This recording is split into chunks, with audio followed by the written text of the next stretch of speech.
welcome back to the Zero to Here podcast. I am your host, Danny Dumas.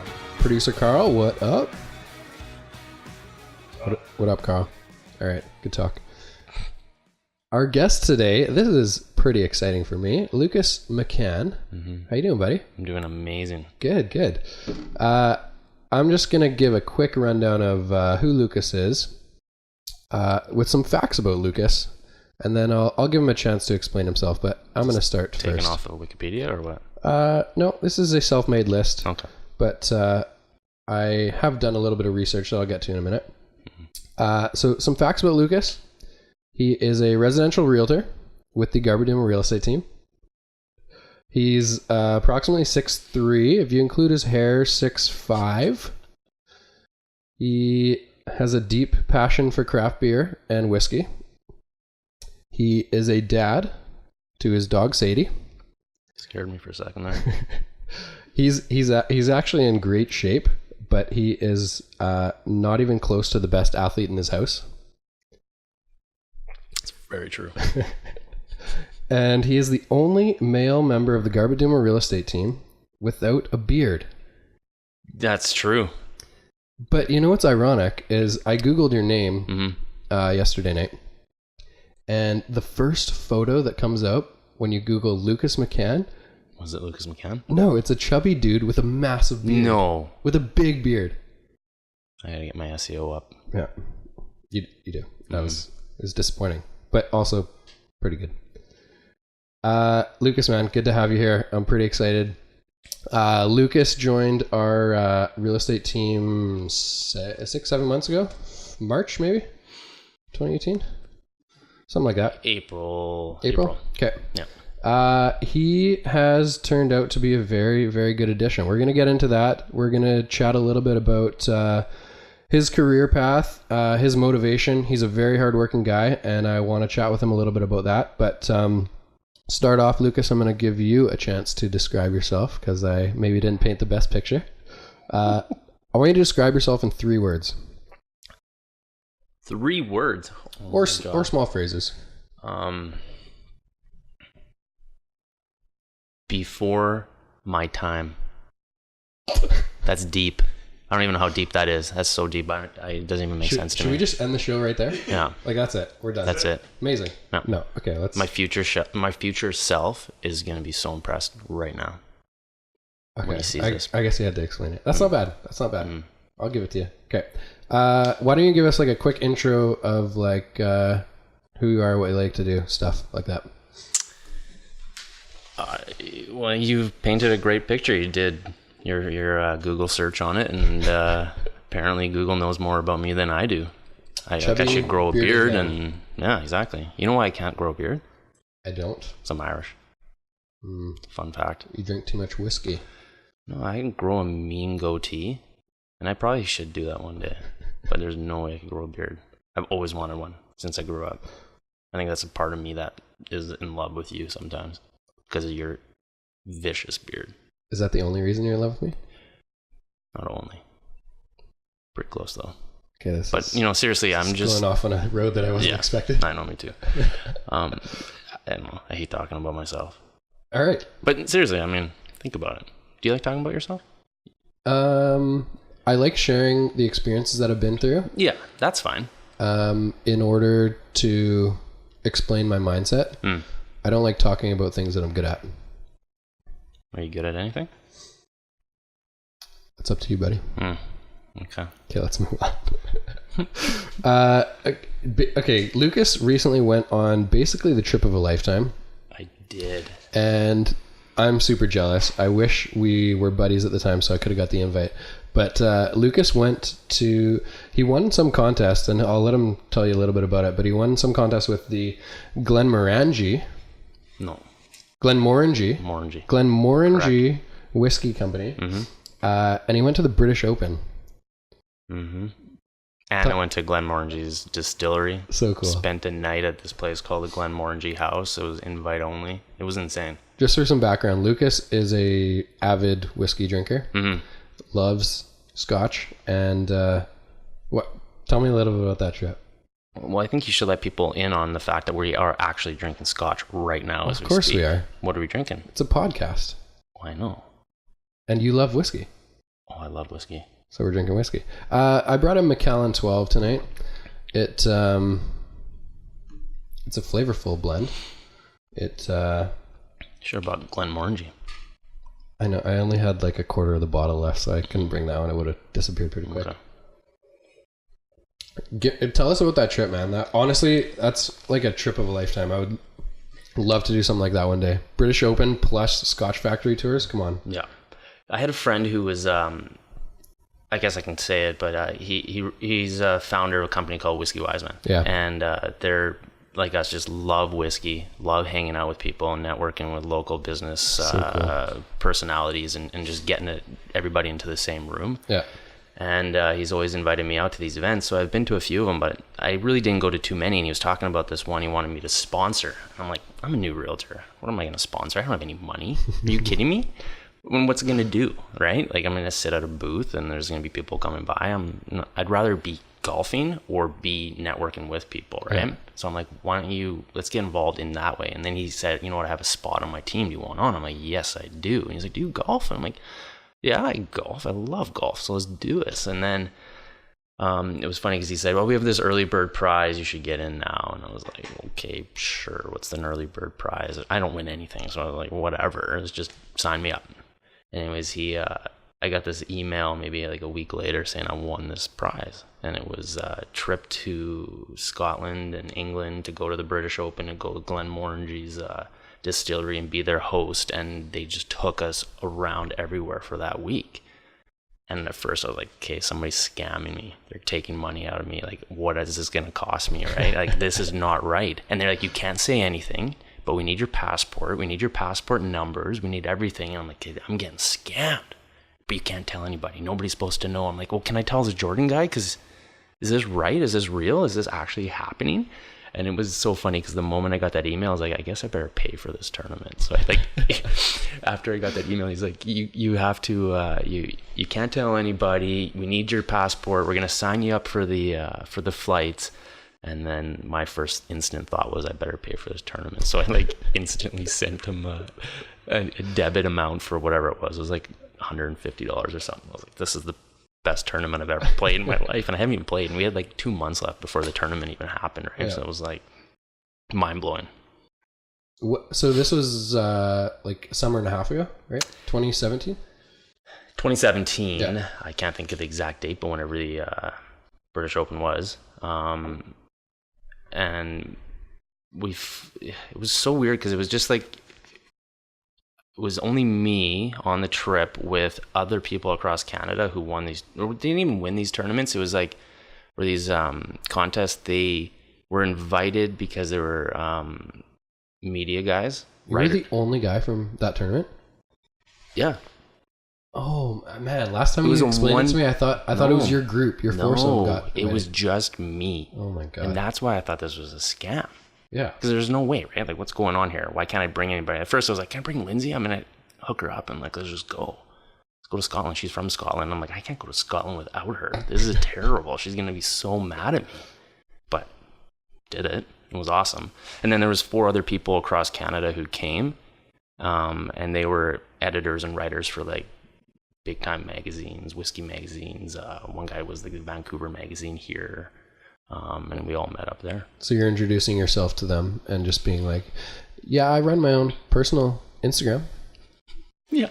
Well, it's funny. Like, I took over a part of the tournament, or a part of the contest. I also got to take over Whiskey Wiseman's story account. Yeah. So the Instagram on that. So that was fun. It was weird because it's like 8 hours or 10 hours ahead. So by the time everybody was up here, I was like plastering social media, and they were like, okay, so now can you go do this? When they finally woke up and like, oh my god, we're seeing all this stuff, you should come, you should do this. And I'm like, I'm leaving the tournament now.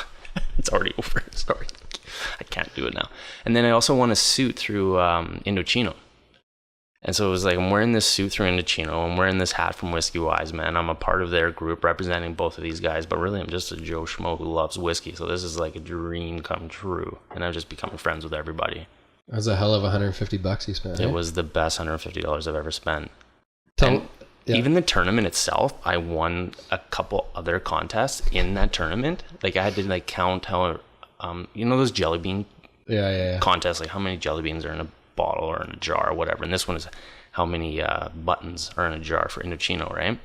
And I guessed the exact amount, but another person did as well. And they're like, okay, Lucas, you can't win this. We have to give it to this other guy because I won another suit because I already won a suit, right? And then there was another contest that day too about something else, and I won that. I was on fire that year. You just have moments of pure luck.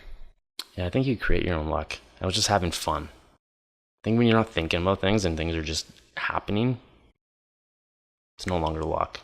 Does that make sense? Explain that a little more. What do you mean? You said, I think you create your own luck. I think you create your own luck because... Define like what goes through your head when you're saying that. What I mean by that is that luck to me is when good things happen. And in order for me to have good things happen in my life, it's when I'm on the right path and have the right mindset and confidence to do something that some people will say, oh my, you're the luckiest person I know. And it's like, well...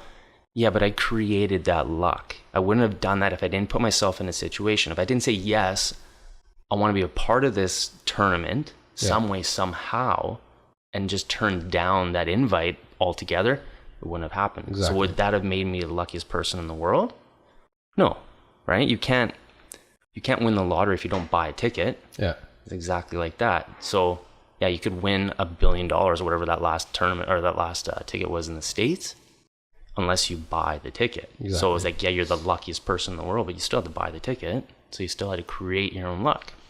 Does that make sense? Yeah, totally. We can move on from this trip, but I'm mesmerized by it because I can't wait to do it myself.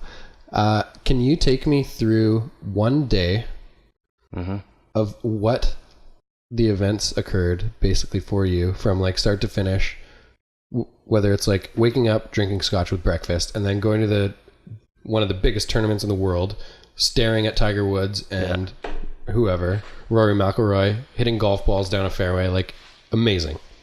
Tiger Woods wasn't there the 1 year. Tiger wasn't there last year. Yeah, no, it wasn't last year. It was the year before. So last year he was there. So I was praying Tiger Woods was going to be there, but he wasn't. But I was following Dustin Johnson, Ricky Fowler. Were you on the course? I thought you were in a tent. Yeah, well, we had this like Glenmorangie sponsored the event as like the whiskey or the scotch of the event, right? And they had a tent in this big where all the sponsors are on, and it overlooks one of the holes. I think it was the 15th hole or something like that, and you're overlooking it and you can see everybody walking up and down. You go up into the room full, decked out in Glenmorangie, everything, so you can drink scotch like there's no tomorrow. Everything was free. All the drinks were free. There was beer, there was whiskey, there was a bunch of different kind of cocktails you can make. You go up there. Beer? Sometimes you just need a break. Right? So why not? So grab a beer and then you take it down and you walk onto the course. You walk a couple of the holes. You see Dustin Johnson coming down. You kind of follow him and then you go back and need another drink. I'm not going to spend $20. This is free up here. I'm going to have top line scotch right now. And there are scotches that are not available anywhere else. Like this is only for this tournament. It was insane. What was the coolest thing you saw at the tournament? Or like the biggest guy, or like what was? You know who I like following the most, and I've actually seen him live before when there was a tournament here. Was John Daly. Yeah, he's got such just a personality. He doesn't give a fuck what people think about him. Yeah, he's walking down the fairway smoking like crazy. Like it's all he does, and that's why he's not on TV because he's just smoking cigarettes left, right, and center. He doesn't care. He just kind of sits. There's no practice shots. He just lines up. Cranks a shot, whether it's good or not doesn't matter. And he wears ridiculous pants. Well, he's got the best pants in the world. But that guy's just got like, have you seen some of his stuff, like his life? Like it's crazy. I have. Well, Golf Channel put it like on a pretty good documentary about him. Did they? Okay. Yeah, just like with his struggles with addiction and like. I remember that one. He's like a musician too, and he does a lot of writing and singing and stuff. So just a really cool personality that every time I see him, I'm like, I can't not watch him. And I think I followed him for like 3 or 4 holes. Yeah, it was awesome. What was the most amount of ounces of scotch you had in one day on that trip? Oh God, I don't even think I could count. It was funny. So I have a video of 20 bottles of scotch that we drank the night when we got to this place called the Glenmorangie House. In a night? Yeah. How many dudes are there? Was it all guys? No, there was one girl. There's one girl. It was one lady from Quebec or something. She doesn't even drink scotch. I'm like, this is a waste on this lady. Why is she here? Right? She went to bed super early. She wouldn't come and do anything. She didn't drink any scotch. She had maybe a glass of wine. Debbie Downer on the trip. Yeah, I was just so like, where am I right now? This person is wasting this trip. We had this 5-course dinner this one night, and we walked into the home. We kind of set up, get our rooms, and your room is like this ancient, like antique room. This house is built in the 1100s, and people will be popping out of like left, right, and corner through like little walls and secret doors, and there'd be like the servants, not servants, sorry, I shouldn't say that, but they would be the people who are serving you, right? Like they just come and here's a drink, and then you put your drink down and you look back and drink's gone. You're like, well, where'd that guy come from? It's like they're keeping an eye on you. And then next thing you know, okay, what kind of scotch would you like? I'm like, I don't know, just start from the left and we'll make our way down. And a lot of these people knew everything about scotch. They knew, okay, I want to do this Glenmorangie, I want to do this one, I want to do this one and this one. I'm like, sure, I'll do that guy, I'll do that one, I'll do that one, I'll do that one. Yeah. I didn't know. And then we went to the distillery, and the distillery was awesome because we had this private tour where it was just us. And we're going through this stuff, and we're taking these barrel samples. And like, you're not supposed to do barrel samples. I probably shouldn't even be saying this, but it was amazing because they're doing barrel samples from these like 20-year-old barrels and 25-year-old barrels that, you know, are soon to be bottled, but nobody's allowed to taste it. Only the guy who's creating it, right? Because the only people who work there have worked there generations. Like, they don't just hire anybody. You have to be within that family some way, somehow, from the beginning. It's insane. Some people are like 4 or 5 generations. You know, that's like a dream trip for a lot of dudes, right? I know that it's a trip that I will never ever get to do do again. No matter what. That's so cool. Unless this podcast really takes off. This podcast is taking off, man. And you get sponsored by Glenmorangie. By Glenmorangie. You gotta learn how to say it right, though. Glenmorangie. It's not gonna work out well. Glenmorangie. Think about orange. Morangie. Orange. Glenmorangie. Glenmorangie. Glenmorangie. Yep. Glenmorangie. Mm-hmm. There you go. All right. Well done. Let's come back to that pronunciation. Okay. I like to. I'm a weird personality, and you know me well enough to understand that now. I like. I get obsessed with things really easily. Not easily, but I get obsessed with things at different periods of time, based on different times of year too. But like, whether it be like an artist and it's like a new song or an album that I listen to on repeat all the time, or it's a sport like golf I got obsessed with when I was 22, or obviously real estate is a good example. Do you have any like crazy obsessions right now? Whether it could be a TV show on Netflix, it could be like anything.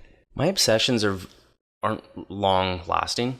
Like if it's Netflix, for example, like I'll binge watch a certain show, and I kind of like that there's not like 10 different seasons. Yeah, I like the shows that are like there's maybe 1 or 2 of them, and then that's it. Like Ozark, for example, you watch one season, the next one came out, you binge watch the next. Can't watch it for another 6, 7 months, 8 months. Who knows how long this thing before the next one comes out. And I may not ever watch it again. Yeah, I actually like that, watching one that's done and then find the next series to do. But Netflix is unreal. I find that when they do 3, 4, 5, 6, 7 seasons of shows, it just gets so repetitive and boring. Whereas like, well, you know, they're just keeping the story alive and just keep on going. I've watched a few of those like mini series on Netflix that are like 6 episodes. Yeah, I feel like those are wicked. Yeah. What's your favorite show? Do you watch it? I haven't watched TV in like a year, but I used to watch a lot. I used to watch Netflix more often, but I haven't watched much recently. Anything else? For obsessions, I think it's, like I was saying, it's short-lived. I mean, right now I'm obsessed with learning as much as I possibly can with about social media. Yeah. Marketing. Like I really want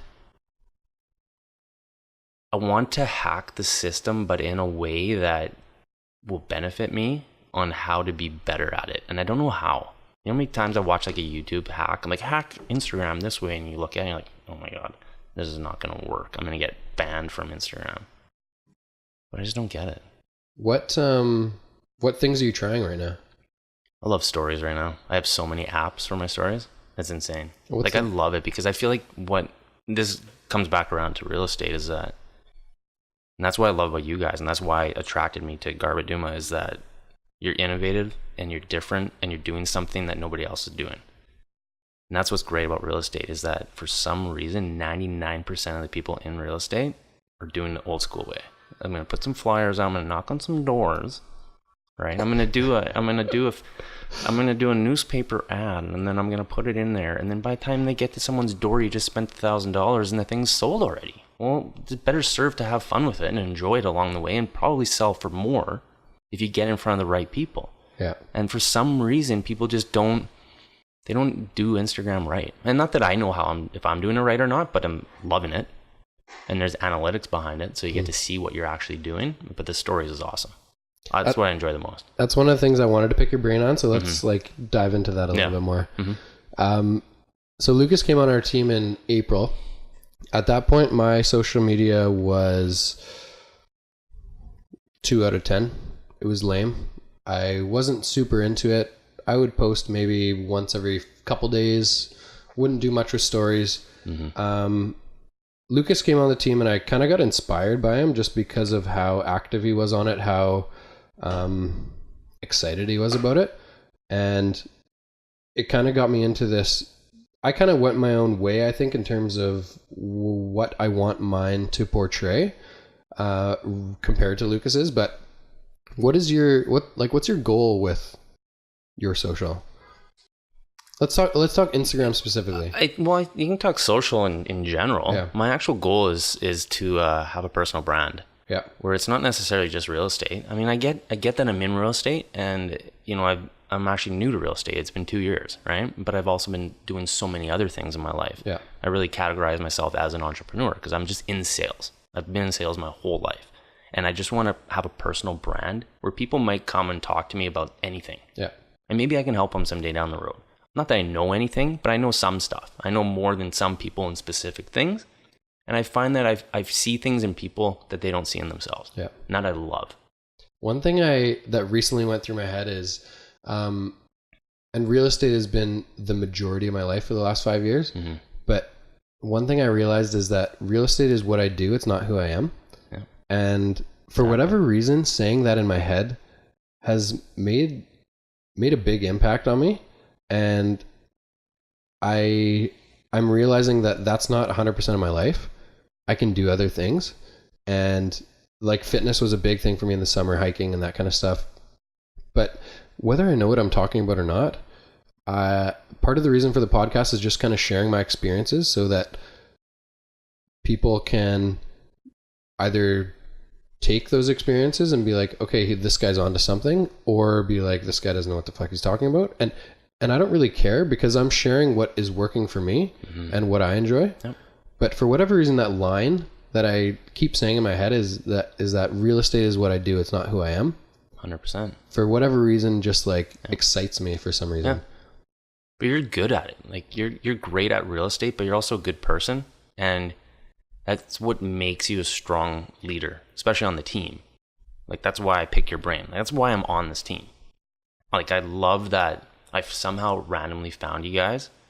Even though I followed James. Pretty random. Well, I followed James. Like I lived in New West years ago, and Lindsay, my wife, was going to WCCMT to become an RMT, and they opened Steel and Oak like right when we moved there. Yeah. And we loved beer, so we're like, oh, let's just go there. We went there all the time. It was either Rivers Reach or it was Steel and Oak.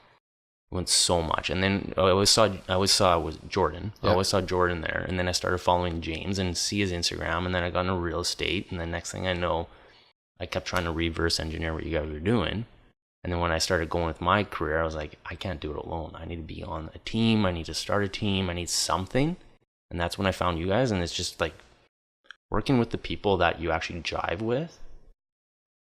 It just streamlines your career like there's no tomorrow. But that is what makes you good at what you do, because you're really good at leading people and guiding people in a direction and not getting pissed off at them. You may behind the scenes maybe, but... I'm not good at accepting compliments.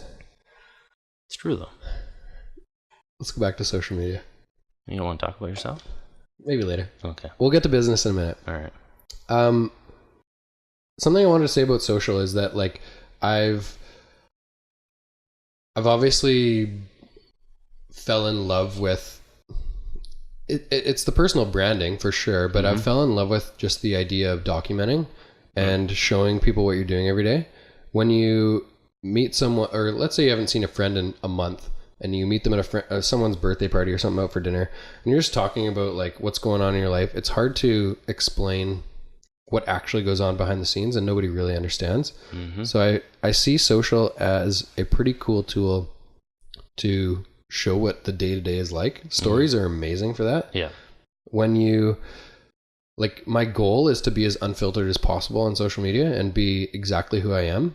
And if people don't like it, I don't really care. Yeah. And if they want to follow the journey, great. Yeah. But do you have any like weird philosophies like that? So for me, whenever I'm posting something on Instagram, on stories, or on my page, I'm thinking, is this exactly how it actually happened? Is this genuine? And if the answer is no, I'm not posting it. If the answer is yes, I'm actually running through the rain to show someone this house, or whatever it is, then I'm posting it. Yeah.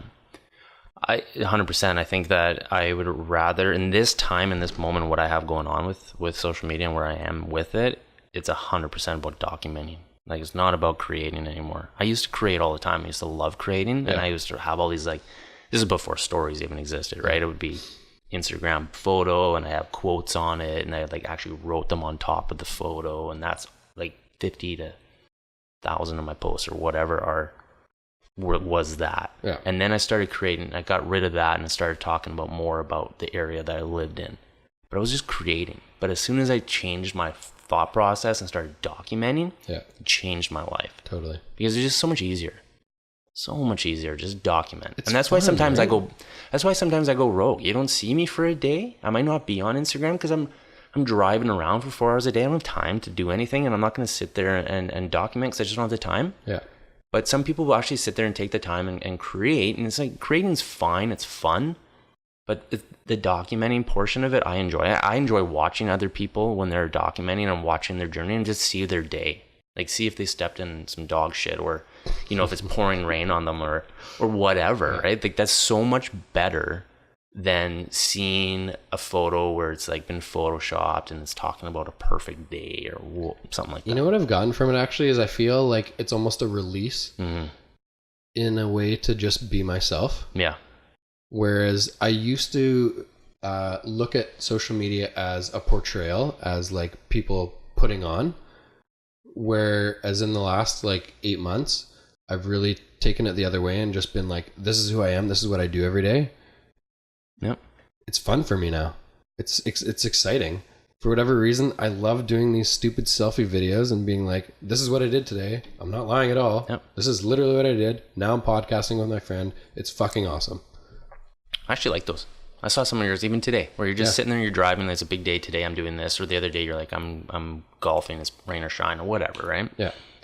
I think within the last 50 posts I had, maybe 100, especially on Instagram, I switched from photos that were more nature related or real estate related on homes to, if you look at mine now, like, I want to say 90, maybe 100% of my photos are a selfie or something with me in it, and talking about something that's motivating somebody or inspiring something, or something that kind of went through my mind today. Yeah. That's what my Instagram feed is. Yeah.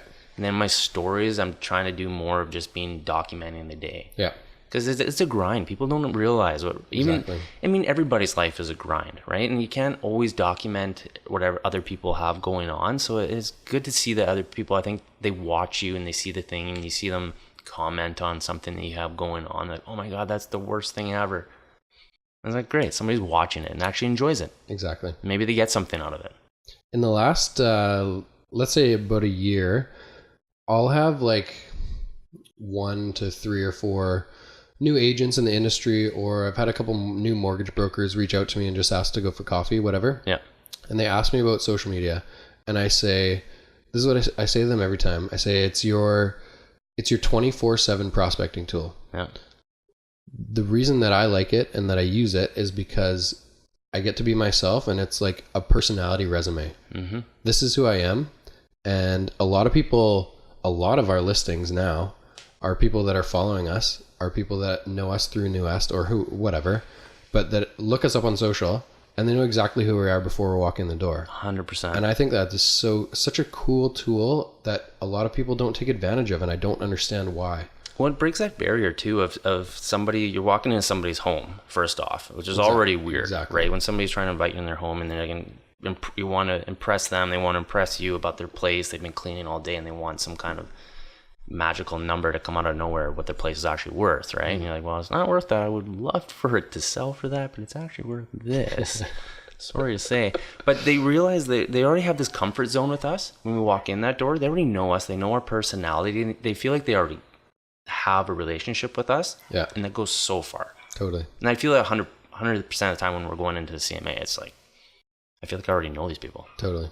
Like I've had this weird shift where I'd rather be working with clients I have never met before than working with any friends or family.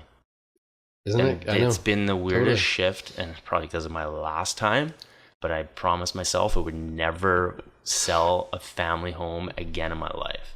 If Lucas's family is out there, record right now. If Lucas's family out there listening, please do not turn down the Garbadima real estate team for your next listing. I will happily take your listing and work with you. Don't avoid Lucas for that. It is the most stressful thing in the world. And I'm happy to like refer to somebody else on the team and tell them that, listen, this is what's going to happen. It's going to be with our team. We're going to do everything the way we do it, but I'm not involved because I'm not listening to the behind the scenes ever again.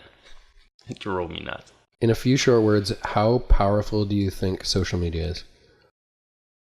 I think it's the most powerful tool in the world right now. It's insane, right? 100%. It's the medium that everyone's attention is on. It's not only that though. If you look at social media and you're not, but I am pre all this stuff. Like this stuff didn't exist. You weren't born yet.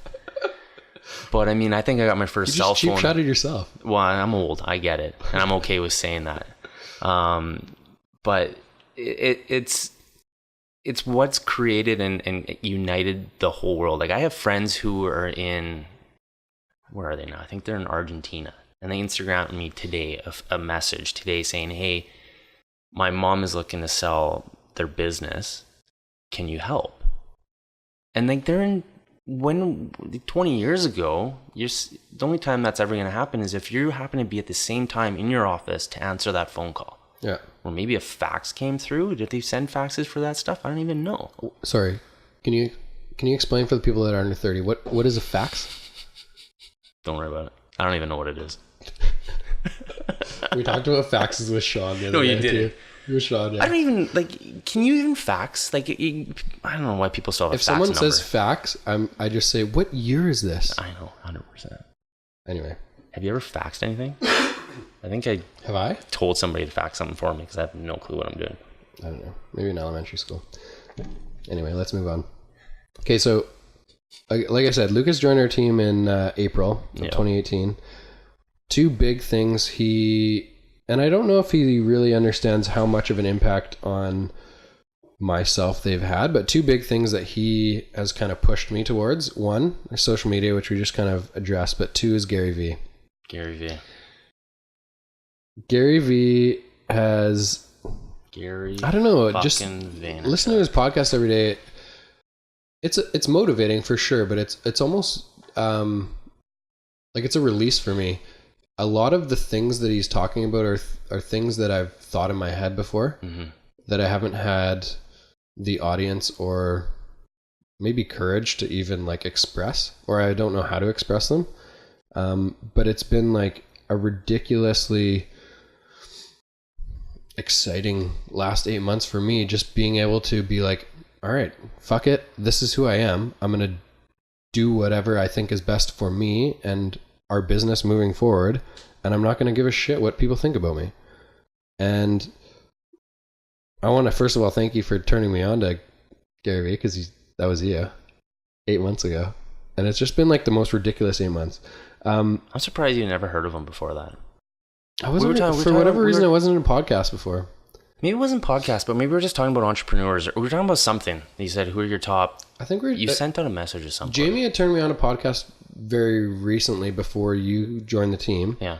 And he gave me a few names: Joe Rogan, Tim Ferriss. Yeah. I don't know, maybe a couple other guys, but I'd gotten into Tim Ferriss, but I was up and down on his content. Some were great. Some of the interviews were awesome with entrepreneurial type people, and some were just mind-numbingly boring, so we're kind of skipping through. Mm-hmm. But you know why, right? Because if you think about it, is that Tim Ferriss is creating his content. Exactly. If you think about it. Exactly. And that I'm the same way. Like Tim Ferriss is this thing that everybody, they love him, and they read all his books, and they quote him, and they watch all his stuff, and that's great. And I watch some of it. But what I love about Gary Vee is he's documenting everything, has nothing about creation. And no matter what it is that he's talking about, I get something out of it. So do I. I don't even turn my radio on anymore. I pray that there's a new podcast on so that I can listen to it. And then half the time I've caught up. I'm like, damn it. I heard there's this new wicked podcast called Zero to Here that it's going to be posting a lot of good shit. I can't wait. It needs to get going. What episode is this? This is interview 2, but probably going to be session 4 or 5, Carl? Something like that. All right. Yeah, I talking about Gary Vee a little bit more because I'm kind of obsessed. It's one of my obsessions, which we kind of talked about. But yeah, just what I love about it is that's how I learn. I learn best by doing things and by listening to real life experiences, which is why I don't like reading, I think. I don't like reading because I feel like it's very scripted and it's tailoring to a specific audience or a general audience, whereas Gary Vee's stuff is very narrowed down to a specific person. And you can look at a lot of his topics and they're very broad in terms of do what you love. Yeah, it makes sense, but nobody will do it. Yep. So, and he says that all the time. I give away all my secrets. I tell you everything on how to do something, and nobody fucking does it. 99% of people aren't going to do anything. Exactly. That's the craziest thing. And then you have people who are out there trying to create this thing. Oh, I'm an entrepreneur. Welcome to my life. Do this, do that. Buy my ebook, and then you're going to be rich. And what the fuck is this guy doing? Who is this clown? Really? Does people buy this stuff? They must. I don't know. I've never bought. That's literally every single YouTube ad in between a Gary Vee episode pops up. Some guy welcome to my life. You too can have these Lamborghinis. Oh my God. Isn't it ridiculous? Skip. That's what I like about Gary Vee is that he's I don't give a shit about the material stuff. No. These are my goals. I want to buy the New York Jets and I want to be the best entrepreneur of all time. Legacy. He's always talking about legacy. Exactly. 100%. Sacrifice today for future gain. Yep. What's your favorite Gary Vee philosophy or quote? It changes every day. Totally. Honestly, I'm somebody who isn't stuck on one thing. It's constantly growing, constantly changing, constantly. It's always something new. Yeah. And I feel like the newest one that I read of his was so good. And I want to bring it up because I can't even know if I'm going to quote this right. It was what did I say? 99% of the people who have opinions about you or some negative outlook on you. What is it? You know what? I have to bring this up. Okay, think about Carl. It. I'll give you my top 2 because I got 2. Yeah. One of them I heard really recently, and it was the first time he's ever talked about this that I've heard, and I've been listening to for let's say the better part of a year. Yeah. It was most people. I think he gave a percentage. Maybe he said 99% of people trust is something that is earned, and he said I always give trust blindly. And it's something that is taken away. And so what I took from that is if trust is something that is earned, it's first of all super time consuming for someone to earn trust. So you're losing time and energy and resources. But if you're giving trust fully, you're giving people responsibility, you're making them feel better about themselves. And I'm looking at it obviously from a business perspective. If you're giving someone full trust out of the gate, it's encouraging them to succeed. Whereas if you're micromanaging and trust is something that is earned, if you're micromanaging, they're going to be watching their back all day, every day. And they're going to be well, this guy's going to review my work anyway. So if I half-ass it, it's probably going to work out okay. For whatever reason that really stuck with me in a business perspective, but also in a personal life perspective. Yeah. Whereas going into a new relationship or something like that, if you're someone who is so held back and concerned that that you're waiting for this trust to be earned, you're just wasting time and you're not going to be yourself.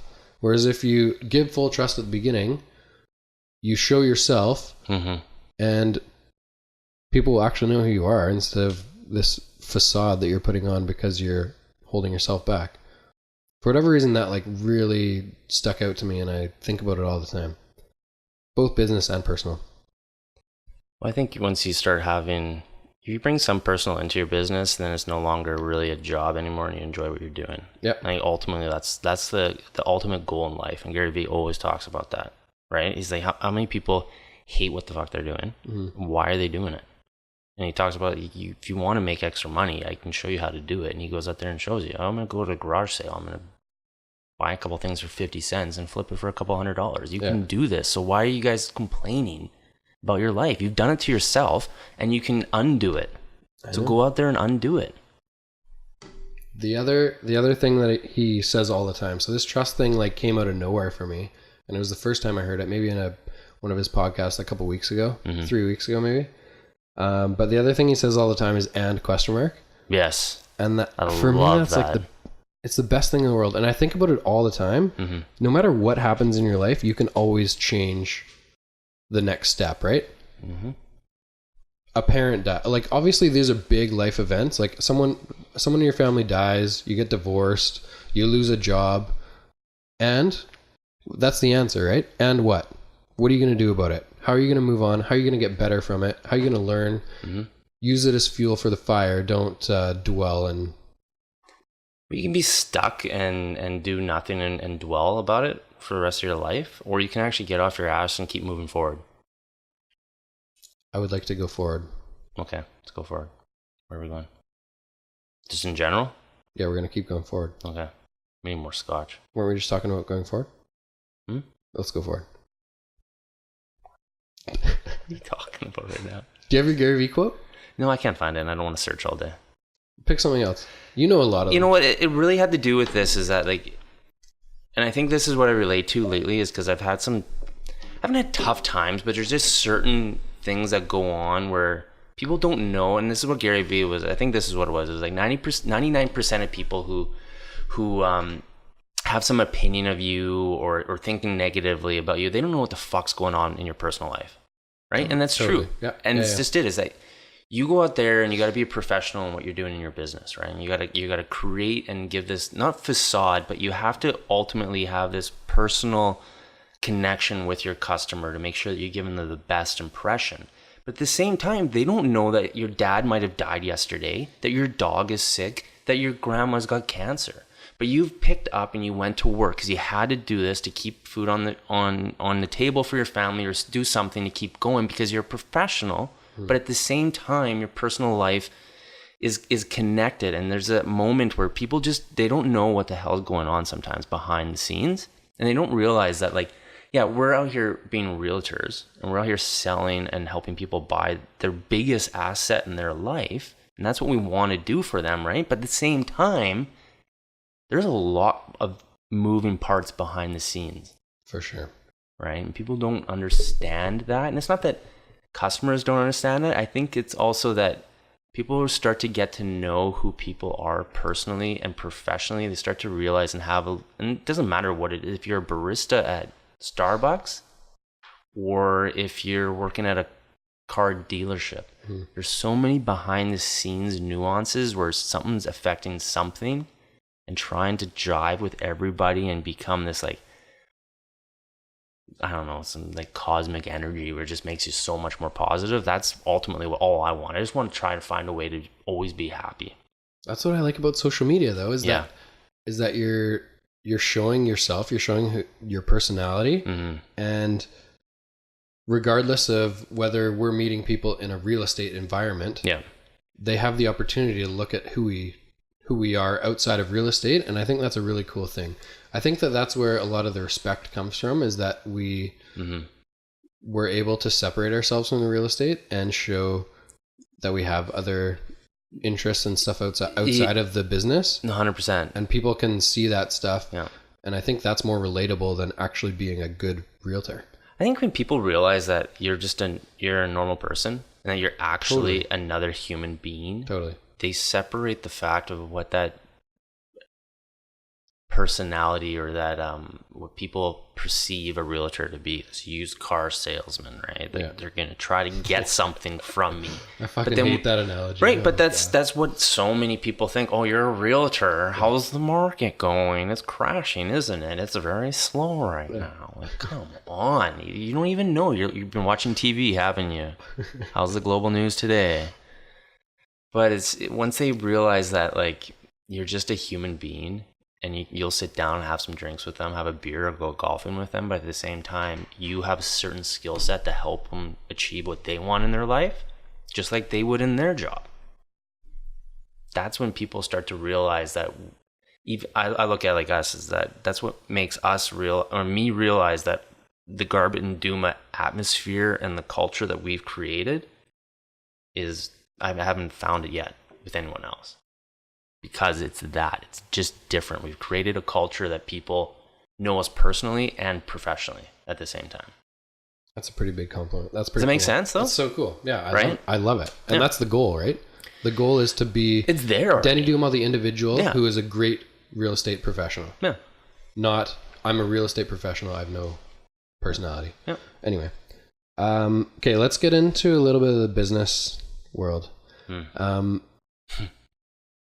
I really like the journey of going from somewhere to here, which is the name of the podcast, but I like how people evolve over time through the experiences that they've had professionally and get into self-employment and what drives them to be good at self-employment. For me, I think it started a similar way to you in restaurants. Yeah. I want to hear a little bit about your like restaurant experience and what kind of what did you learn from those, from serving, from bartending, that you can push over into a career like real estate or any self-employment, really? Well, I think it's any self-employment, really. Like hospitality industry. I was a server, right, for almost 10 years. Server, bartender, assistant GM. Always in that industry, and I did that really to supplement me and my other passion at the time, which was acting in the film television world. And in the restaurant world, what you can relate to what's going on is that you get to read people. You know what's going on before, you know the questions that are being asked before they're even asked. And that's the biggest goal in life, is that if I already know what you're going to ask, then I already know the answer to it. And at the same time, I can maybe guide you away from that question that you're going to ask, because I already know it, but let's move on to this area over here. And I think the biggest thing that the hospitality industry can teach you is common sense, if that makes sense. And not everybody has common sense, because there's some really not so smart waiters out there. I'll just say that for example. Like, they're just lost in the world and life and whatever's going on. But the best ones in the world, the ones that are relatable, can sit there and shoot the shit, get to know you, and have a great experience along the way. Street smarts. I'm a street smarts person. I think ultimately that's kind of what it comes down to. There's two people in the world, right? There's street smarts and book smarts. I guess that's what you're supposed to say, right? And that's kind of what it's like. Do you think that's a trait that can be learned, though? No, it's not. Because it comes down to... It doesn't come down to what job you did when you grew up. It comes down to where it all started in the beginning. Like, for me, I'm an only child. You have 6 kids in your family, right? Or you're one of 6. One of 6, yeah. So it's a whole different thing, yet you and I are very connected in the fact that we have the same kind of likes, but we have different paths to get to that. And it's really weird. Like, I grew up an only child in a divorced family, and I was forced to grow up on my own. And my whole life, all I ever wanted to be was to just control my own fate and my own destiny. That was the ultimate underlining of everything. Yeah. That's all I've ever wanted. But how was that going to happen? And I never knew. And that's why everything always changes for me. That's why it's not necessarily that, I'm going to do this right now, or this is my favorite quote, or this is my favorite book that I'm going to read all the time, or this is my favorite movie that I'm going to watch all the time. It's constantly changing, because I'm constantly changing and growing and learning more about myself. And at the same time, it's helping me get to where I think I ultimately will be. And I don't even know where I'll be because I'm learning to just live in the present. I'm not really worried too much about the future. I know what's going to happen. And I don't give a fuck what happened yesterday because I'm not going to dwell on that shit anymore. And I think that that's the biggest thing that in life and anything is you just have to learn. If you can just learn to be in the present and enjoy it, you're winning. Take every experience for what it is, right? 100%. Take the learning experiences from it and move on and be better and don't make the same mistakes. Yeah, I like that. Because I spent half my time growing up with like trying to impress my dad. Like how can I impress him? Because I felt like it was my fault that they got divorced and they moved on. And like I'm like, well, what did I do wrong? Why am I living with my mom, right? But I'm like, I don't get this. Where am I going? Why is this happening? And then once I realized it doesn't matter about that because they have their own personal stuff that happened. But I'm me, and there's a reason I'm behind these two eyes looking at you, and you are looking at me. You can't see yourself, you can see me. It's weird if you think about that. If you really have this out-of-body experience of like, this is weird that I'm in this body, and only experiences that happen to me is only me. Yeah. Right? Like, that's the weirdest thing in the world if you really think about it. Right now, outside this wall, there's a whole other fucking world going on. And I used to have this weird mind fucks when that happened. I felt like if I walked in the door, the world just stopped. And I walked out. It was like the Truman Show. I felt like people were watching me everywhere I went. That was me growing up. I have a very similar story about that, actually. People watching me. I want to mention something about like my experience in the restaurant industry. Yeah. And when growing up in high school, I was not really an outgoing kid. I was pretty shy in social situations. So that experience, that atmosphere that I was in really pushed me to be more social. And looking back at it now, it's really helped my career a lot. Yeah. The other thing is just how many different types of people come into restaurants and having to be completely adaptable to different personalities. Chameleon. Right? Like the way that you're talking to a construction worker, the way that you're talking to a single mom, or like, you know, an old couple that's in their 80s or a child that's 6, it's completely different. So I think those two things are the big things that I took away from the restaurant industry is one, just self-confidence in social situations and being able to communicate, and two, being adaptable to literally tons of different personalities. Which 100% helps a ton in our business now, right? Yeah, if you think about it, all day, every day, it helps a ton in any business. Yeah, that if you're an entrepreneur in any business, that makes sense because that's exactly what it is. There's always a different personality that's walking in. It's always something else. Somebody else does something else with their life. They're a construction worker or they're a lawyer. There's different wants and needs out of that relationship, but the ultimate goal in real estate is to help them buy or sell their home, but being adaptable to their personality along the way. Some of them want text messages, some of them want phone calls, some of them want a Facebook message or a WhatsApp or an email. Like, it's crazy if you think about it. Yeah, everyone communicates differently, but it's not the same as I know that every customer communicates differently, but not every real estate agent does. Exactly. And I think that's what's been great about what we do is that we're innovative and we have different facets to get the message across. There's so many people who are like, I don't work from 9 to 5 or whatever. It's weird. Like you see some like no open houses from this time or nothing on the weekends. And you read this stuff and like, how is this going to make your business any better? Like, why are you hired as a real estate agent?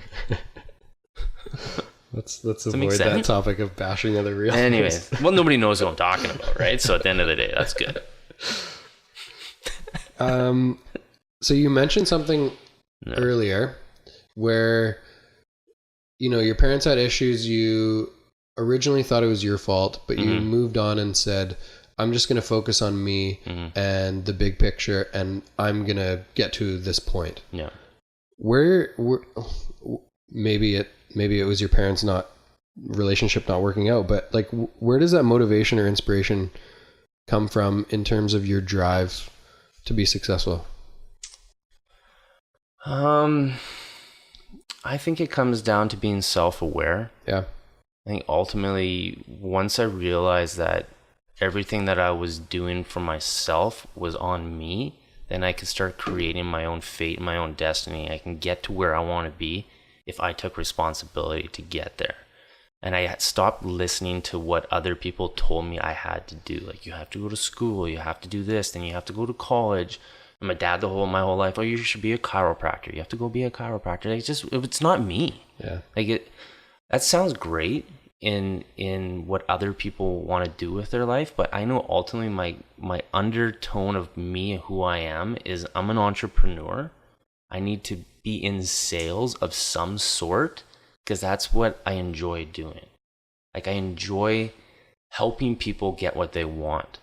And that's ultimately what sales is. Somebody wants to buy a cup of coffee or a beer or a house or a car. And how do I get them to do that? And I think at the end of the day, it was being self-aware, having the confidence in what I was doing, and learning to not care what other people thought about me, started to kind of open up a road to just go forward down. You know, there's always a fork in that road. Which one are you going to take? Yeah. I just didn't care which one I took. I took one. If it didn't work out, I took the next one and just kept moving forward. I could have stayed behind in Victoria and lived there and had a great life, but it wasn't me. I had to get up and go somewhere else. I wanted to be in Vancouver. It's a big city. Let's do that. I've obviously had the excitement to see you in real estate, but and I know it's a very good fit for your personality, but how did you choose real estate, or why did you choose real estate? You know, real estate, it was funny. It was, if I look back at it, when I got out of high school, I didn't know what the hell to do with my life. I really had no clue. Does anyone though? I don't know if anybody knows what they want to do with their life. I think a lot of times it's what your family wants you to do with your life. So suddenly you go to college and you go and do this. And I was big into sports and into basketball and golf, and I thought, you know, maybe I'll go to college just to like go play some basketball, but I didn't have the grades at that time to do I couldn't go to any good school. No matter what your talent was coming out of Canada, you have to have the grades. Like, it was just impossible. And so I think I ended up just, what was the question again? I lost my train of thought. It's crazy.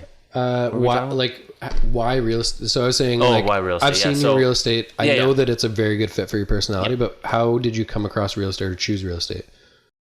Well, like I was saying, this is where I was going. I lost my train of thought. Was I got out of high school and I saw these homes on my street, and they were like teardowns at the time. I'm like, I wonder how much that cost. I think I could buy that and I could flip it. In my mind, I was instantly thinking, like, how much can I buy that for, and how much can I sell that for if I did something to it? And so I started thinking about that, and I never really got to a point where I wanted to talk to people or started really exploring the option of doing that. I was 18 years old. I had no one to like ask questions to. I just had to try to figure it out. Right? Yeah. And then I got distracted, came to Vancouver, and I think it was always an ultimate underlier of what is it that I'm going to do with my life. And real estate was just the one career that was always in the back of my mind, because I could control real estate is, you become successful by as much hard work as you put into it. Yeah. Because you can actually control your outcome to a certain degree. Obviously, there's some variables involved, but no matter what any other career I was getting into, it's like I could only get capped at this amount. I can be the manager of this business, but I'm never going to get anywhere else, because unless I'm the owner, well, this owner is never going to sell the company. And even if he dies, it's probably inherited by somebody else. Yeah. Or if I work at a restaurant, I can only be a GM. I'm never going to own that restaurant unless I go and start my own restaurant, my own chain. But is that what I wanted to do? I didn't want to work that nightlife anymore.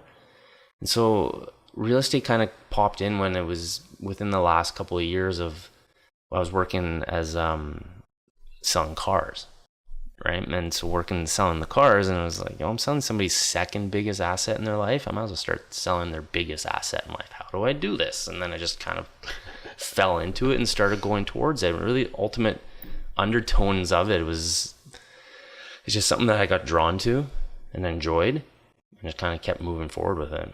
And ever since, I've been falling in love with it. There's so many aspects of this business that I absolutely love. That's the thing. But right? The thing that got me into it I love architecture. I really enjoy the client interactions. Yeah. I love the negotiation. Mm-hmm. But the thing that got me into it was that it rewards hard work. Exactly. And that was really exciting for me. Yeah. Because I'd never been in a position before that, I guess sports, yes and no, but like in sports, you're somewhat limited by the body that you were given. Yep. Whereas real estate doesn't give a shit if you're white, black, Asian, doesn't like it literally doesn't matter. Yeah. It's if you work harder than the person next to you, you're going to do better than the person next to you. And that's what excited me about it. That's exactly what it is. Yeah. One thing I'm really excited and I love talking to people about is like exposing the human side of entrepreneurs. So social media glorifies, of course, people are posting the exciting, successful times on social media. They're posting their new car. They're posting their new watch. They're posting a sold for our industry. Yeah. Tell me what your first year was like, because I know mine was a big grind. My first year was a grind. It was I was nervous. I didn't know what the hell to do. Yeah. But my wife at the time, not at the time, sorry, my wife now, Lindsay, she pushed me into doing it full time because I was kind of thinking I'd do it part time. I'd work at my other job, and then on the side I would do this, see if I can get some clients. But then I realized that if I do anything half ass, I'm going to give a half ass effort doing it, right? Yeah. So I jumped into it and did it. And my first year, if I didn't have that second income, I would have failed, because my whole life has been driven by making sure that I could put food on the table. And I don't know why, but it was instilled in my head growing up that I had to have money in order to survive, in order to get to where I was going. But I always had that like yin and yang portion of it. Like, you could tell me that, but I don't give a crap about that, because I know I can succeed in anything that I'm doing. So I liked the struggle, and I felt that I became better when I was struggling. Yeah. The moment that I'm like, I had to do something or else I'm done, made things be, I just became better at it. And real estate in the first year, I mean, if I didn't get lucky and get, Lindsay's grandma's house on day one, I don't even know what I would have done. It took forever. Like, I had a hard time. The thing is with real estate that you nobody tells you what to do. You go and you get your license. You learn this stupid ass book. It's so ridiculous how easy it is to get a license. Right? Yeah. And then you get your license, and then what? Yeah. Nobody tells you the what. No. They just say, thank you for your money. Go be a real estate agent. Well, there's a reason that 80% of real estate agents fail in their first year, because they don't know what the fuck to do. And there's nobody there to guide them. And then that's really where the true entrepreneur can come in, because they got to start thinking outside the box. How do I get more clients? How do I get any clients? Who do I talk to? Do I talk to my friends? Do I talk to my family? Do I talk to my sphere of other business people that I've grown up with? How am I going to get that one lead? Mm-hmm. I'm going to get the second lead, then the third, then the fourth. And just kind of keeps gradually going. And that first year, there were so many times where I was like, I can't do this. I don't know what I'm going to do. But I was never in my mind of like, okay, I'm ready to quit. It was just like, okay, I need to alter my thought. Now what? Now what? Okay, I tried this, didn't work. Now what? Okay, I tried this, didn't work. Now what? Okay, that's a super interesting point for me. So I love talking to people about their first year. Yeah. Just to see how their mind works and to see how they overcome those little challenges or adversities. Mm-hmm.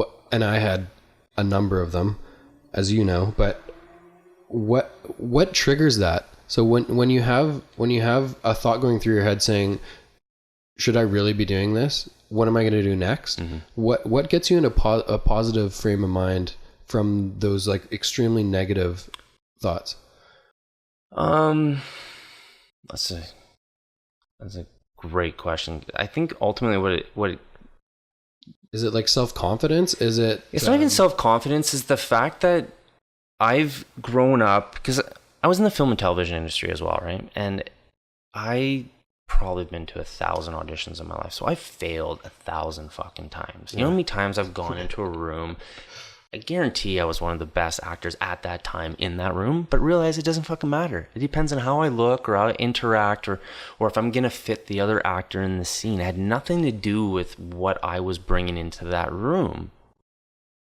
And I just kept going at it and going and going and going because I didn't care what people thought about me. I didn't care if I failed 1,000 times because I was always that guy that's like, if I keep going at it and there's a picture of like some guy like chipping away at like a tunnel, right? And then there's another picture of a guy gave up. But then there's a picture of a guy keeps going and then he hits that spot of like success. Yeah.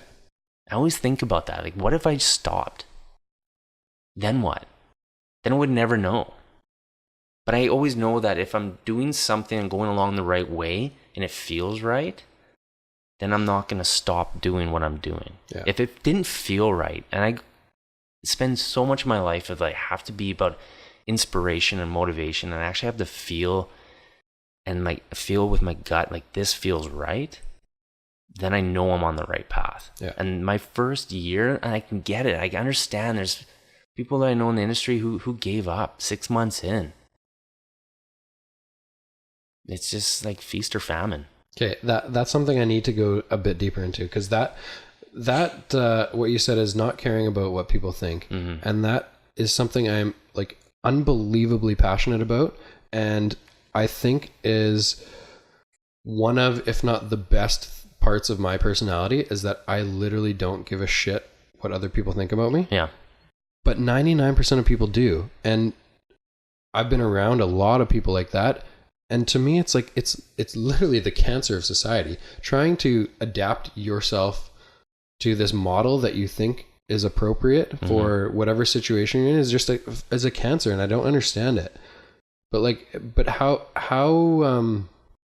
I guess where do you get that mindset from? Well, or is it just rejection over and over from the acting industry, or where does that come from? It's way before that. Yeah. I'm an only child. I really truly think it has to do with I'm an only child from a divorced family, and I had to grow up early. Like, I was living on my own. Like, sure, I was with my mom. Like, I left when I was 10 years old. I had to move from my dad in Regina to Victoria to live with my mom. But by the time I hit 14 years old, my mom was doing her thing, and I started living on my own. She was with her now husband. I had to grow up. You were living on your own at 14? 15. On my own, yeah. You moved out of your mom's house when you were 15? No, she moved out on me. It was weird. What? We had the place. It's not like I was paying all the bills, but I had to pay some, right? I had to put food in the fridge. I had to pay bills. I just had to survive. And I had to grow up. And I had no other way of doing it other than to go to a friend's house for dinner, find my way home. I'd go home and there was nobody there. It was weird, but I like that was my path, because that I wouldn't be strong now if that wasn't the fact. Like, I see so many times that, like, you know, people have brothers and sisters and they have that support system. I didn't have somebody to like tell my feelings to, or like what's going on in my life. Like, this is what my day was like. I had nothing. I was on my own. So when I moved, I was getting into fights. I had nobody there to hold me accountable for things. I think it was weird. It was weird if you really look back at that. But that is why I realized that if I just keep going, anything I want to do in my life, I'll be successful at, as long as it feels right and I keep going towards it. That makes sense? Yeah. Like, what I'm taking from that is, the reason that you don't care about what other people think is because you were on your own early on. 100%. Yeah. That's interesting. Because, like, my story is almost the opposite. Like, yeah. I had a big family. My parents were, like, obviously together, but pretty supportive with sports and academics and everything. But for whatever reason, I just adopted this mindset early on that I'm going to do things the way that I want to do them, because this is the way that I want my life to go. Yeah. And if you disagree with it, I don't give a shit. Whereas yours is like a completely different. So it's interesting how we get to kind of the same point from a completely different path. 100%. Yeah. And I think, yeah, it really comes down to confidence and self-awareness. For sure. At the end of the day, are you comfortable in your own skin to fail and not care what other people think about you? And if you are, no matter how you got there, you're going to find a way to be successful in what you want to do in your life. For sure. Because there's nothing holding you back. I think that's how it is. The ultimate root of this is there's nothing holding me back to get to where I was going. So I just kept going towards it. Yep. I like that.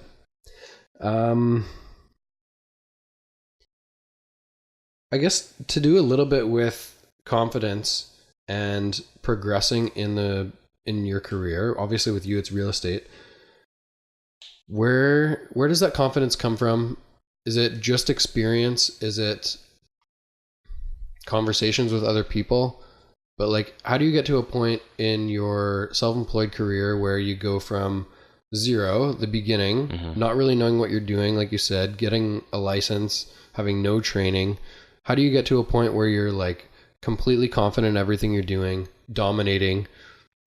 I don't know how many deals you've done in the last 6 months, but like 30 or more. Since I joined the team, it's been life-altering, really, at the end of the day. When I was on my own in the first year and, year and a half, year and 7-8 months or something like that, I did 11 deals. And 11 deals is not a lot, but what's the average realtor do in a year? 6. Exactly. And I still can't think of how, if an average realtor does 6 a year, that they aren't driving themselves mental, because you're not growing, right? So it's not a sustainable lifestyle. No, it's not. And I always wanted to get bigger and better in what I did, and I felt in order for me to get there, I needed to find a way to either reverse engineer what someone else was doing. How did they get to where they were going? Yeah. Or I needed to, in my time, I was listening to, it was Ryan Serhant. And he said this thing that just kind of like resonated in my mind, was that real estate teams is the future of real estate. And I was like, fuck, that's right. It's true. And I started looking, and there wasn't really any other teams out there, and what's going on. And I went away and I just recently got married, went away on my honeymoon, came back, lost 2 deals that they said they would be there when I got back, because they were waiting till the end of this time of the year to do their thing. And I was like, fuck, I can't do this anymore. I can't be on my own. I'm never going to get to where I want to be if I keep doing it this way. I need to find a partner or start a team or get on a team. I don't know what it is. I just needed something. And then I was on Instagram. You guys had some random like looking for a realtor thing pop up. And I was like, you know what? Fuck. I'm always looking at these guys' stuff. Fuck it. I'm in a, like, I think it was, I don't know who it was. There was some Facebook ad, and as well, I saw it come through my feed, and then they're like, send us a resume or something like that. And I was like, there's no fucking way I'm doing that. I don't even know if I have a resume. So I think I Facebooked you guys. Like, here's my Instagram profile. This is my resume. No, I sent a Facebook message. I was like, hey, I see you guys are looking for a realtor. I'd love to sit down and have a coffee, but I'm not sending you a resume. It was like literally like that. But anytime I can make an excuse to go out to Steel and Oak and have a beer, then I'll do it. Like, I literally said that in the message. And then I think it was the next day you called, or somebody called, and we met up for a coffee and just kind of like went from there. And in the last 6 months, I cannot believe what I've learned in this industry that is unteachable.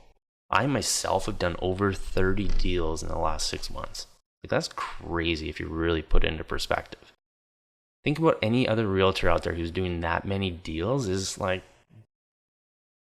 it's crazy. It's top 10% in the industry. Like, it's insane. And then not only on that, is the best part about being a part of a team is like, yeah, I've done 30 deals and we've done 90 deals or something in our team in this. No, we've done more than that, but in that 6 months, now I've also learned the ins and out of those 90 deals. Exactly.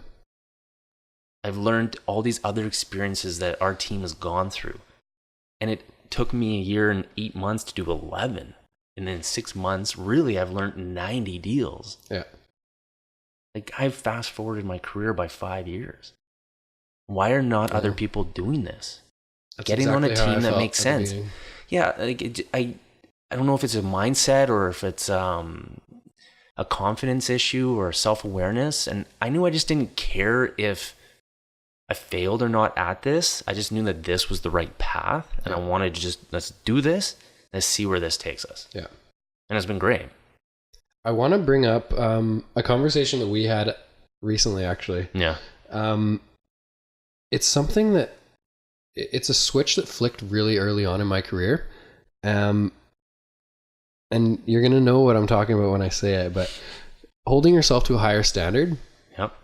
So like early on in my career, I'd say probably a year and a half into my career, I just, with so many interactions with other people in the industry, Lucas just knocked over our voice box. Sorry about it. With so many interactions with other agents in the industry, I could see myself as being one of the elite early on. Mm-hmm.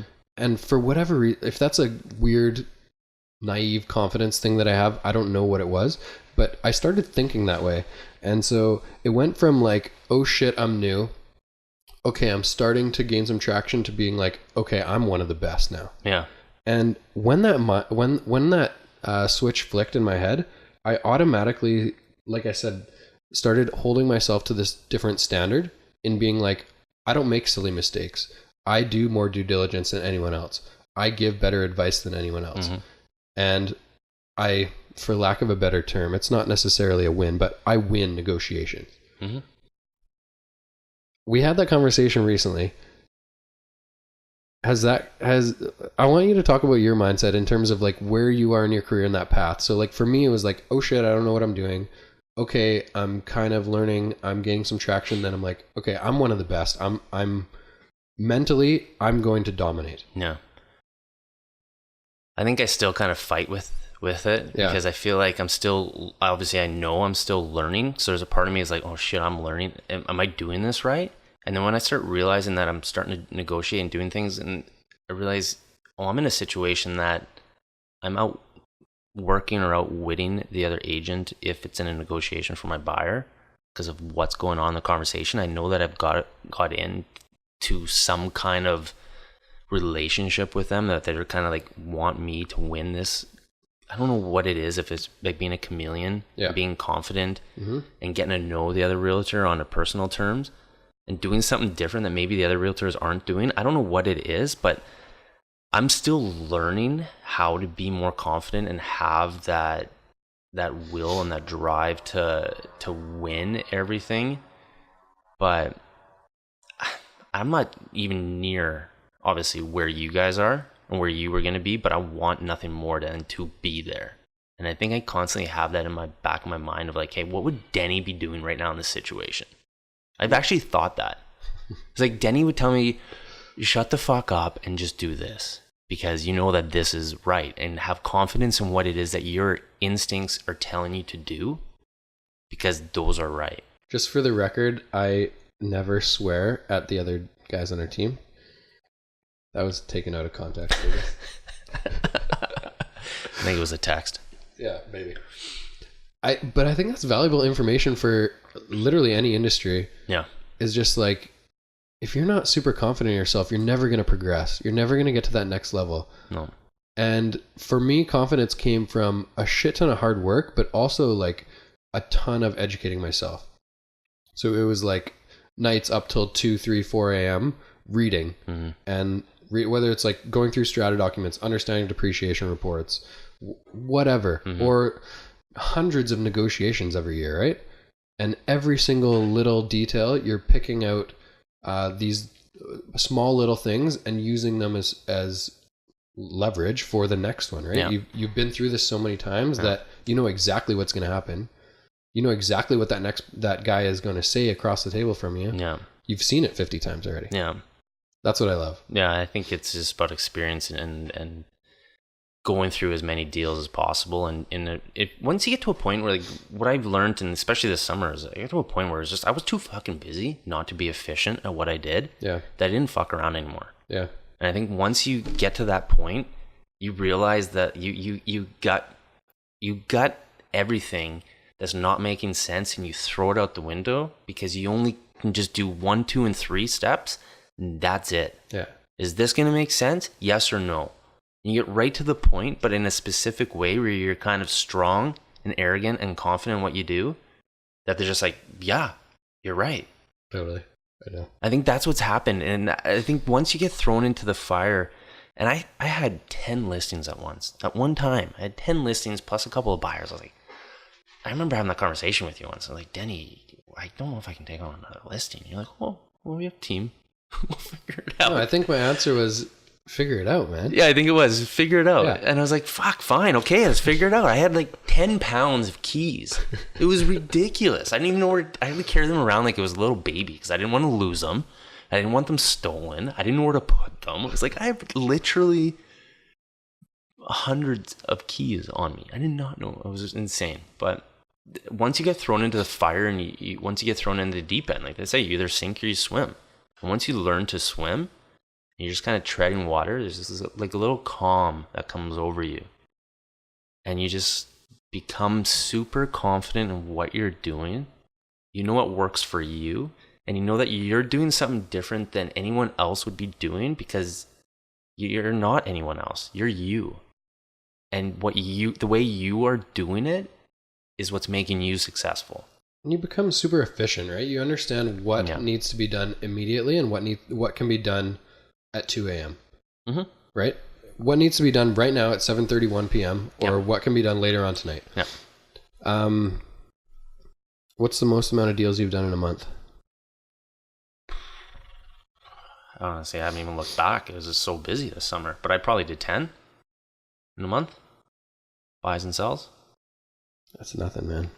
I know. I can't wait. No, I'm just so excited because I see the path that you're on, and I'm so excited for you to look back and be like, 10, what the hell? That was a slow month. Yeah, that's what I want.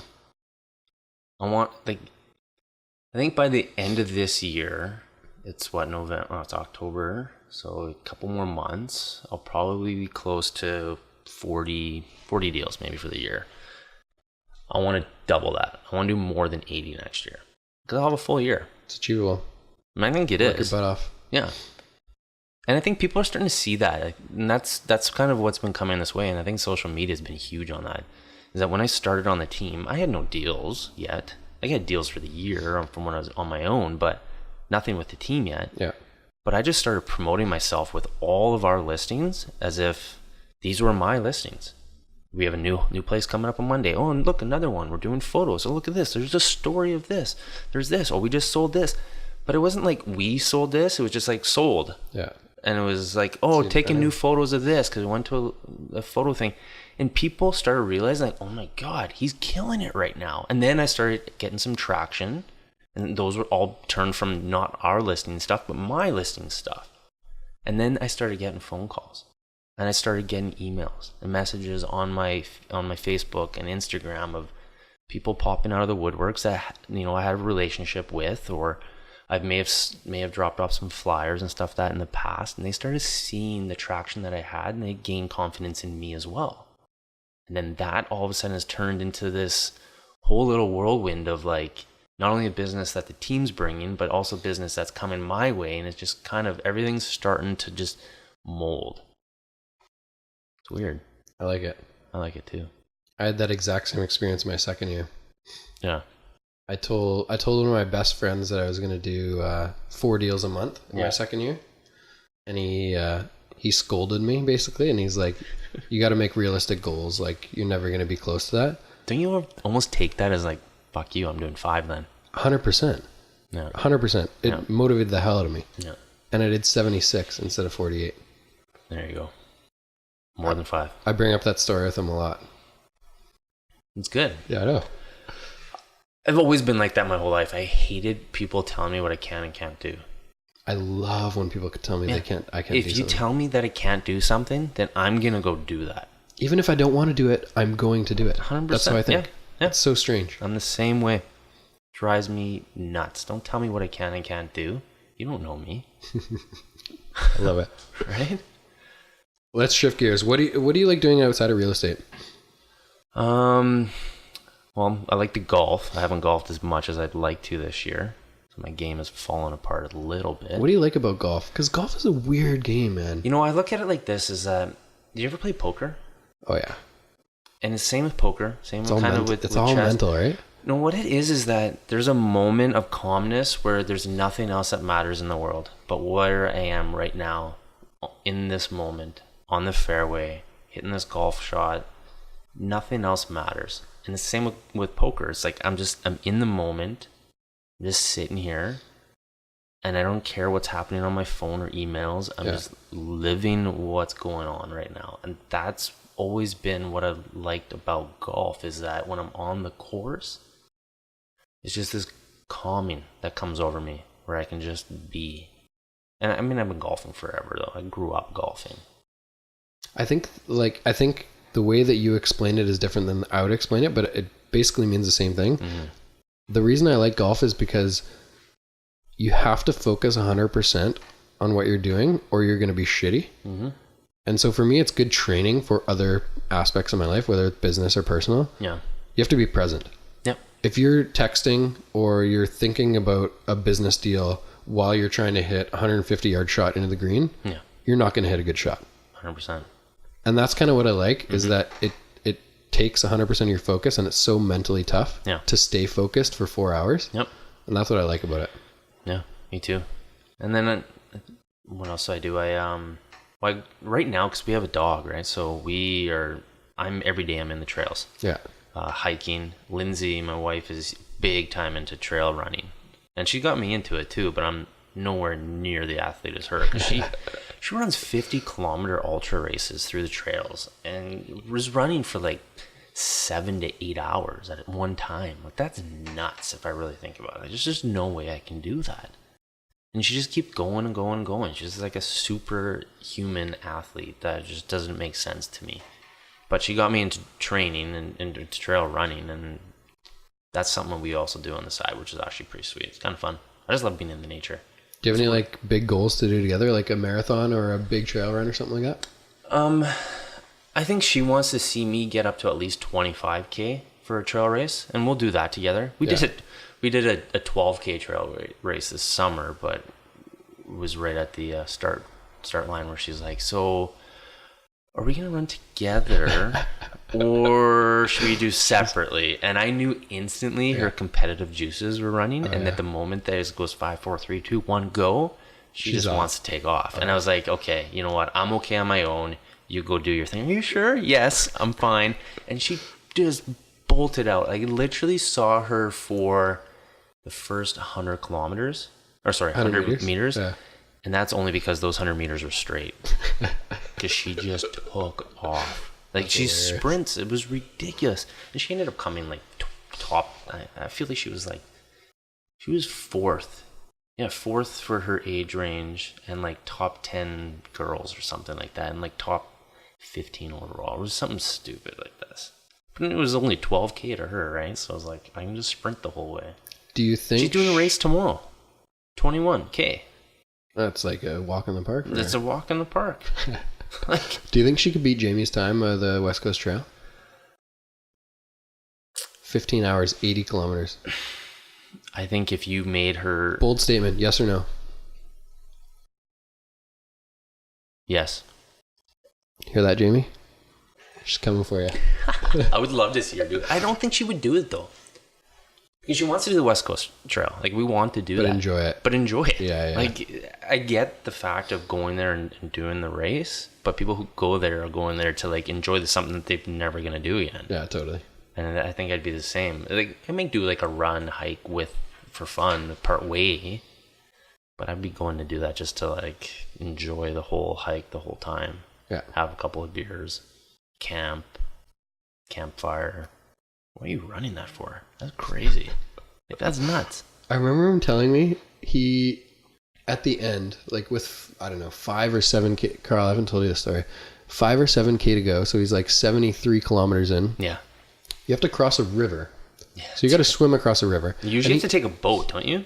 I don't know. I feel like This is out of my league, man. So he scouts Carl. He scouts it out the day before, and he sees that this river. But he scouts it out in the morning, and he sees that the river's 50 meters ish wide. yeah.